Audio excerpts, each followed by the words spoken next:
हक़ को बातिल के पर्दे में न छुपाओ, कुरान का इनकार क्यों। अस्सलामु अलैकुम व रहमतुल्लाहि बरकातुहू। मैं हूँ मुकीता वसीम और आज हम तदब्बुर करेंगे सूरह बकरा की आयत नंबर 42 पर, जो हमें सच और झूठ के दरमियान फ़र्क वाज़ेह करने का सबक देती है। वला तलबिसुल हक़्क़ा बिल बातिली व तक्तुमुल हक़्क़ा व अंतुम तालमून। और हक़ को बातिल के साथ ना मिलाओ और ना हक़ को छुपाओ, हालांकि तुम जानते हो। इस आयत में एक नहायत अहम अखलाकी और रूहानी जुर्म की निशानदेही की गई है, हक़ को बातिल में लपेट देना और दानस्ता छुपाना।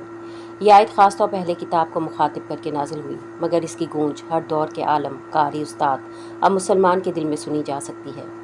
सोचिए, जब कोई सच हमारे सामने हो और हम जानते हुए भी इसे झूठ में लपेट कर दूसरों के सामने पेश करें, ये सिर्फ झूठ नहीं बल्कि तहरीफ है। ये तहरीफ क्यों होती है? कभी नफ़े के लालच में, कभी इज़्ज़त के खौफ में और कभी सच्चाई की कीमत चुकाने के डर से। यह आयत हमें झंझोड़ती है, तुम हक़ को जानते हो फिर भी छुपाते हो।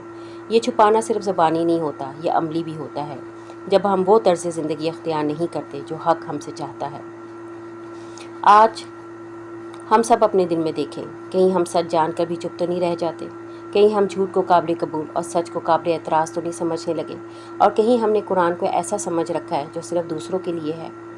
कुरान हमसे सदाकत मांगता है और यह आयत हमें पुकारती है, हक़ को बातिल में न छुपाओ और जानबूझकर हक़ से मुँह न मोड़ो। अगर आपको ये पैगाम दिल से लगा हो तो इसे आगे ज़रूर फैलाएं। कुरान का हर्फ नूर है, हर हरफ नूर है, बस इसे दिल के चिराग से पढ़ना सीखें। जज़ाकुमुल्लाह खैरा, वस्सलामु अलैकुम।